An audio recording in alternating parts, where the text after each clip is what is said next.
This talk is about decremental all period shortest path in deterministic near linear time. So the problem that we consider is all period shortest path, APSP. The input is a decremental graph G with lengths on edges. And decremental means that this graph changes over time, and the changes that we allow is that it undergoes edge deletions. And so as the time goes, edges are deleted from this graph, and from time to time, we may be asked some queries. So there are two kinds of queries that we need to support. The first kind is distance query, given two vertices x and y, return the distance between them. And the second one is shortest path query, given two vertices x and y, return shortest path connecting them in the graph. So I'm going to allow parallel edges, and I'm going to denote by m the number of edges in the initial graph before any edges were deleted. And because we allow parallel edges, this m, it may be much bigger than n.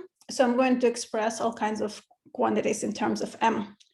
And to make the presentation simpler, I'm going to assume that all edge lengths are bounded by poly m. So of course, this problem has a really trivial algorithm. Whenever a query arrives, let's just compute shortest path connecting x to y, for example, using BFS, and then return the distance, the length of this path, or the shortest path itself. And this will take off m time per query, which is pretty slow. So the question that we want to ask is whether it's possible to maintain some additional data structure that will allow us to process these queries much faster. And so our ideal algorithm would be the one that has very short query time. So for distance query, it takes only polylog m time to respond to a query. And for shortest path query, the time is proportional to the number of edges on the path.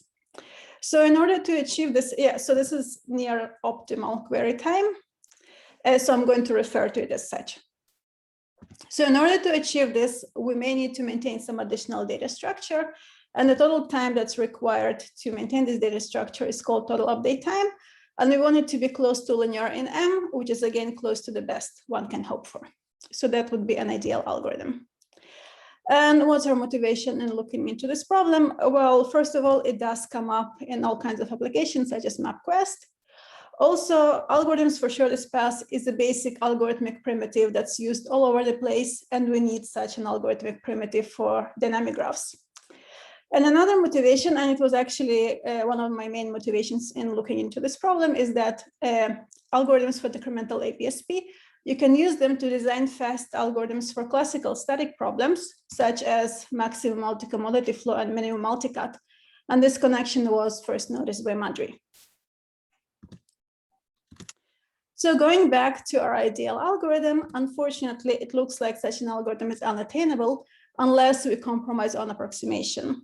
So here, getting an alpha approximation algorithm means that our responses to the queries, they should be alpha approximate.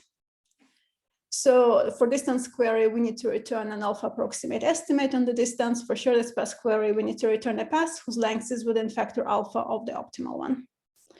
So there are these negative results that show that no algorithm can simultaneously achieve approximation that's better than 2, total update time that's subcubic in the number of vertices, and query time that's sublinear, and this is even for distance queries. And this is assuming some assumptions. Either one of these two assumptions is good. I don't want to go into them. I'm just going to quickly flash what these assumptions mean. And also, this problem was studied in fine-grained complexity, and it was shown that such an algorithm would lead to some surprising and strong results there. So bottom line is that if we want to get this ideal algorithm, we need to allow approximation. So I'm going to change my definition of ideal algorithm to allow approximation. I'm just asking that the approximation factor is reasonable, for example, polylog m. So there was a long line of research here, and I probably don't even list all of the works. And eventually it led to this algorithm by Shiri-Chechik that gets optimal query time, 1 over epsilon approximation, and m times n to the epsilon total update time, and this is for any epsilon. So this definitely looks like it gets our ideal algorithm, and even it looks like it's close to the best one can get. So are we done now? Unfortunately, the answer is no, because this algorithm, as well as several of the previous algorithms, they have a drawback in that they need to assume an oblivious adversary. So let's now see what this means and why this is not good. So remember, in our algorithm, as the time goes, edges are deleted from the graph. And there are two general settings. In oblivious adversary setting, we need to decide before the algorithm starts which edges will get deleted and when, and they cannot depend on what the algorithm does. The opposite of this is adaptive adversary, where in every step, the adversary may decide which edge to be deleted next, and this may depend on what the algorithm has done so far. For example, it may depend on responses to queries, on the inner state of the algorithm, and things like that. And it's worth noticing that if we have a deterministic algorithm, it always works against adaptive adversary, so you don't even need to worry about this. So why is it important to get algorithms that can withstand adaptive adversary? Well, first of all, this is simply a stronger model, and this will give us stronger algorithms.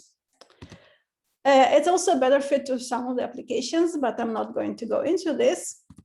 And lastly, as I said, one of the main motivations for me to look into these problems is to get fast algorithms for some static problems, such as multi-commodity flow. And to get such an algorithms, you actually need an algorithm for APSP that withstands adaptive adversary. So these are some of the motivations. So from now on, I'm going to focus on adaptive adversary. And now we need to modify our ideal algorithm once more. And we're going to add a requirement that it works against adaptive adversary and ideally is deterministic. So now there is a lot of stuff here. So what I'm going to do, I'm going to fix the things inside this red square. So these are going to be hard requirements. You have to work against adaptive adversary and to have near optimal query time.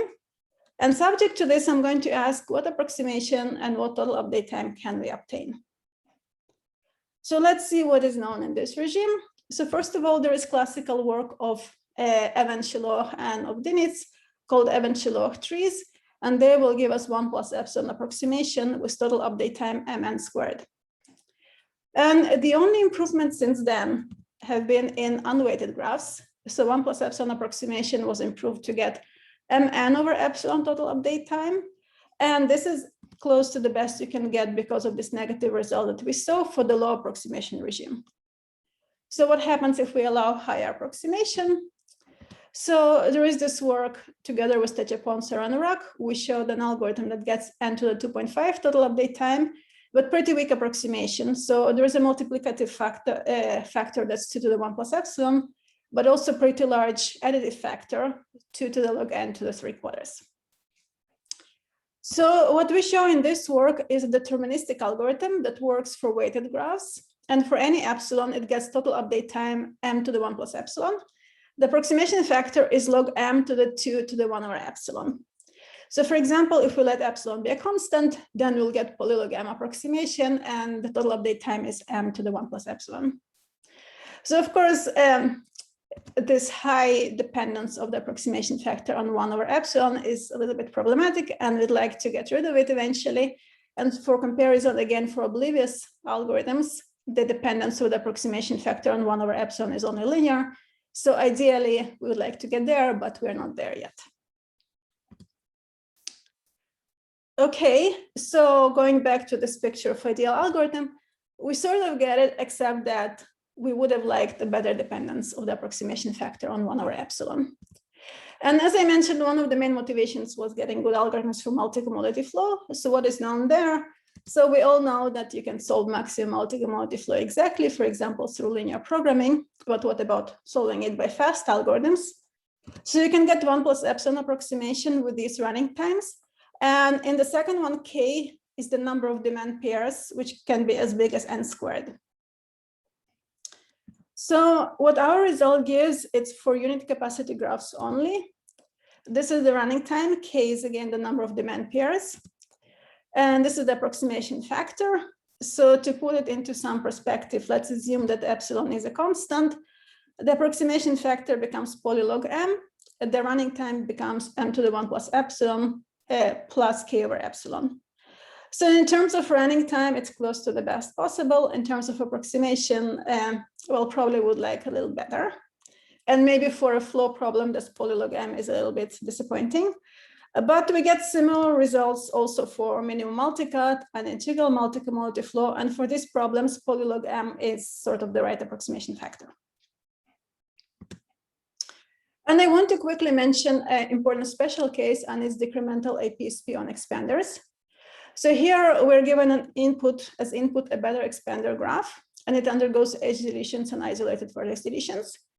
And of course, as you delete edges from this graph, it may stop being an expander. So what we do, we require that these deletions, they come in batches. And after every batch, we are guaranteed that this graph remains better of a 6 expander. And what we'd like to do is to support approximate shortest path queries. So just as before. And remember, in the better expander, the distance between every pair of vertices is pretty small. So we would like this shortest path queries to return paths whose length is comparable to this. So there are some sort of known results for this problem. They follow from these two papers, even though they're not explicitly stated in these two papers. And so you can get a deterministic algorithm that gets near optimal query time. So if I treat beta the expansion of the graph as 1 over polylog m, then the approximation factor is log m to the 1 over epsilon squared, and total update time is m to the 1 plus epsilon. And I'd like to mention that these techniques, they also led to the first fast deterministic approximation algorithm for sparse cut. So this looks like it's an interesting, important problem in its own right, and it's connected to some other interesting problems. So from now on, I'm going to focus on APSP in decremental graphs, and I'm going to focus on this result that we show. And what I'm going to do, I'm just going to provide some high-level overview of some of the ideas that went into this result. So the first thing that we do, and that's really standard, is we treat each distance scale separately. So we fix the distance scale d, and we only need to consider basically this distance scale. And by this, I mean that we need to respond to shortest path query correctly, only if the distance between these two vertices is close to d. And for distance query, we only need to distinguish between the case where the distance between the two vertices is at most d, or at least alpha d. And once you can do this for a single distance scale, it's easy to get the whole algorithm. So this is standard. And the first tool that we introduce or that we use is sparse neighborhood cover. So if this is my graph G, when I say a cluster, I mean a subgraph of G. And when I say a D neighborhood of a vertex V, by this, I mean all vertices that lie within distance at most D from V in this graph G. And what's a neighborhood cover? It's a collection of clusters, so subgraphs of G. We require that each cluster, its diameter is not too big, is at most alpha D. And we also require that for every vertex of G, if I look at its D neighborhood cover, it has to be contained in at least one of these clusters like this. So because of this last requirement, it's not hard to see that it's impossible to ensure that these clusters are disjoint. We have to allow them to overlap, which means that the vertex or an edge may belong to several such clusters. And in sparse neighborhood cover, we require that every vertex only lies in a small number of clusters. And for us, small is anything subpolynomial in M, that's fine. So there are known results that give very efficient algorithms for constructing sparse neighborhood covers in static graphs, graphs that don't change over time. And in fact, it was these papers that were inspiration for this work. So what we do, and this is sort of our main result, we show a deterministic algorithm that maintains sparse neighborhood cover in a decremental graph as edges are deleted from the graph. And we get total update time m to the 1 plus epsilon, same approximation factor as before, and this is for any epsilon. And on top of this, our algorithm supports short path queries. So in such a query, if you're given two vertices that sit in the same cluster of the neighborhood cover, you need to return a path of length at most alpha d connecting them. And this should be done in time that's proportional to the number of edges on the path. So we do this, and it's not hard to see that this is enough to get the result for APSP. And in fact, it looks like it's even stronger than the result that we need for APSP. The second tool that we introduce is a cut procedure. So suppose we have some graph G and two vertices x and y of G, and the distance between them is quite big, it's at least d polylog m. So what does this cut procedure do? It produces two clusters, C1 and C2 of this graph G, so that x and y sit in different clusters. The diameter of C1 is not too big, it's at most d log m, and C1 is the smaller cluster, it must contain much fewer edges than in graph G. An additional requirement is that for every vertex of G, if I look at its D neighborhood cover, it has to be contained in at least one of these two clusters. So because of this last requirement, we cannot ensure that the two clusters are disjoint. Because, for example, if I take some vertex U that sits in C2 but has neighbors in C1, then its D neighborhood is not going to be contained in any of these two clusters. So we have to allow these clusters to overlap, and the picture has to look like this. But we want this overlap to be pretty small. So how do we use this procedure? We use it in two ways. First, when the algorithm just starts, we use this procedure again and again in order to compute initial neighborhood cover of this initial graph G. And then as the algorithm continues and we delete edges from graph G, and we delete edges from these clusters, the diameters of these clusters may grow. And so when the diameter of some cluster becomes too large, we're going to apply this cut procedure to this cluster. We'll get C1, which is the smaller cluster, and C2, which is the bigger cluster. So C1 is going to be added as a new cluster to the neighborhood cover. C2, we don't add it. Instead, we delete vertices and edges from C until it becomes equal to C2. And that's how we update the neighborhood cover. So we show an algorithm for this cut procedure. The running time of this algorithm is proportional to the number of edges in C1, the smaller cluster. But also this procedure guarantees that even if you apply it many times as the algorithm proceeds, you're still guaranteed that the total number of clusters to which a vertex may ever belong over the course of the whole algorithm is small, is at most something that's a polynomial in M.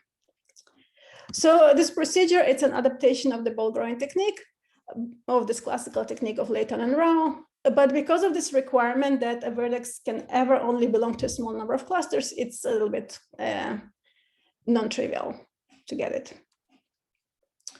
So thanks to this cut procedure, we can now reduce the whole problem to the problem of maintaining a single cluster. So let me now tell you what is that problem. So we start with some cluster C, which was just added to the neighborhood cover. And its diameter is initially pretty small, at most d log m. And this cluster C, it undergoes edge deletions and isolated vertex deletions. And we need to support short pass queries inside this cluster, which means given two vertices that sit in this cluster, return a path connecting them whose length is at most alpha times d. And of course, as edges are deleted from the cluster, its diameter may grow, and at some point it may become too large. So what do we do then? At this point, we're allowed to raise a flag to indicate that the diameter of C became too large. And then we need to supply two vertices that sit in this cluster such that the distance between them is quite big, is at least d log cube m. And once we do this, we'll get as part of input sequence of edge deletions, a sequence of edge deletions and isolated vertex deletions, at the end of which X or Y will be deleted from the cluster, and this flag is going to be lowered. And queries can only be asked when this flag is down. So this is the problem. So intuitively, we are given a cluster that initially has a small diameter. We need to support short pass queries inside the cluster, and we should be able to detect when the diameter of the cluster becomes too big. So the whole problem now boils down to this. So now I'm going to show you some ideas for an algorithm for maintained cluster problem that will eventually sort of lead to the ideas that we use. So the first idea is simply use an Evans-Shiluach tree in this cluster C, rooted at any vertex of this cluster up to depth d polylog m. So this is simply a shortest pass tree from source S up to depth d polylog m. And the Evans-Shiluach tree data structure allows us to maintain this tree as C undergoes edge deletions. So whenever we have a query for short paths between X and Y, we can just return a path connecting them in this tree. And also, whenever the diameter of C becomes too large, this tree allows us to identify and to get basically a vertex that's too far from the source S. The total update time of this procedure is O of MD, which is reasonable and fine for us.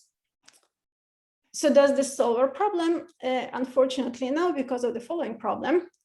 So we know that edges and isolated vertices are deleted from C. So what can happen is that edges that are incident to the source S start getting deleted, and eventually the source S is also deleted from the cluster. And at this point, this Evans-Shiluach tree dies, and we need to start from scratch we need to build a new Evan-Shalom tree. And the problem is that we don't really know how many times it's going to happen. It may happen many times.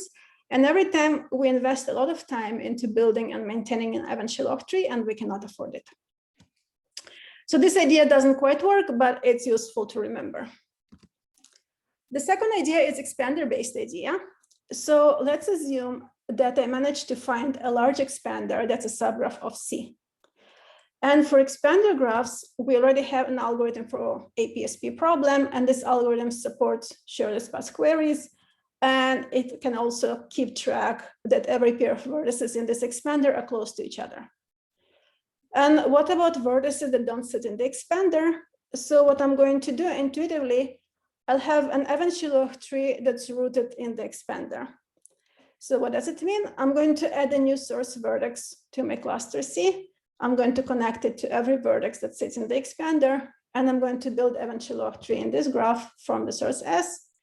And this will allow me to make sure that every vertex remains close to some vertex of the expander, and I'll be able to support short path queries as required. So this would work, but it's not clear that, maybe C does not have a large expander, or it has a large expander, but we don't know how to find it. And also there is a problem that this expander may get disconnected from the rest of the graph C. So let's keep this idea in mind. And now I'm going to show a different idea, which is sort of the opposite of this. And this idea uses small balanced multicut. And the definition of the small balanced multicut, it's a little bit different from the standard definition. So what's a balanced multicut? It's a subset of edges in this cluster C. And I'm asking that once these edges are deleted from C, I get a bunch of connected components which are much smaller than C. They have much fewer edges than C. The number of edges goes down by, let's say, factor m to the epsilon by a lot. And now let's assume that there exists a small balanced multicut in this C and that I can find it. In this case, we are in good shape because we can do this. We can build a bunch of Evan-Shalom trees. There's going to be one Evan-Shalom tree rooted at every endpoint of every edge of this multicut. So in reality, these trees, they're going to overlap, but I'm going to draw them like this. And as long as even one of these Evan-Shalom trees survives, we can use the Evan-Shalom tree approach, and we can support short path queries, and everything is good. And what happens when all of these Evan-Shalom trees die? In this case, we know that all edges of the multicut are deleted from the cluster C. And so C decomposes into a bunch of connected components, which are very small. And now I can just start the algorithm from scratch on each of these connected components. So this approach would work if this cluster C had a small multicut and if we knew how to find it. So I'm going to make my life a little bit easier, and I'm going to relax this notion of balanced multicut. I'll replace it with something called balanced pseudocut. And it's just easier for me to sort of deal with, but it will work just as well. So what's a balanced pseudocut? It's again a subset of edges in C. And now I'm not asking that if I delete them, I get a bunch of small connected components. In fact, if I delete them, it's possible that C will remain connected. What I am asking is that once I delete these edges from C, if I look at the D neighborhood, D log M neighborhood of any vertex, then this neighborhood, it contains few edges. It's very small. And this works just as well as balanced multicut, because once these edges of the pseudocut are deleted from C, I can compute a D neighborhood cover of C from scratch, and every piece that I get is very small. And then I can again run the algorithm from scratch on each one of these pieces. So this would work, but again, the problem is, what if C does not have a small balanced pseudocut, or we don't know how to find it? So to summarize, we have two promising approaches. If C contains a large expander, then we can use expander-based approach. If C contains a small pseudocut, we can use pseudocut-based approach. And the question is, can we show that one of these two has to happen? And we show that the answer is yes. And we show an algorithm. It's a deterministic algorithm that has near linear time. And it simultaneously computes a balanced pseudocut in C, and also an expander that's contained in C. And this expander contains a large fraction of the endpoints of the edges of E prime. So now if the pseudocut is small, I can use pseudocut-based approach. If the pseudocut is large, I can use expander-based approach, and this is how I can solve the problem. And this will in fact lead to m to the 1.5 total update time, which is already interesting, but it's not the near linear total update time that we want. So we need a few more ideas for that, but I'm now out of time. So to summarize, we show first algorithm for decremental APSP that simultaneously gets adaptive adversary, near optimal query time, near optimal total update time, and reasonable approximation. And we also get first near linear time algorithms for some static problems such as multi-commutative flow and minimum multi-cut, again with sort of reasonable approximation. The approximation is again double exponential in 1 over epsilon. So one open problem is to make it more reasonable by a better dependence on 1 over epsilon. And it looks like a good starting point would be getting better algorithms for APSP and expanders, which is on its own a very interesting problem. And so lastly, all this was APSP for decremental graphs where we can only delete edges. And can we get similar results for fully dynamic setting where we can delete and insert edges? So I believe that techniques that exist already for adapting decremental algorithms to fully dynamic algorithms should work here. But for now, this still remains an open problem. That's all. Thank you.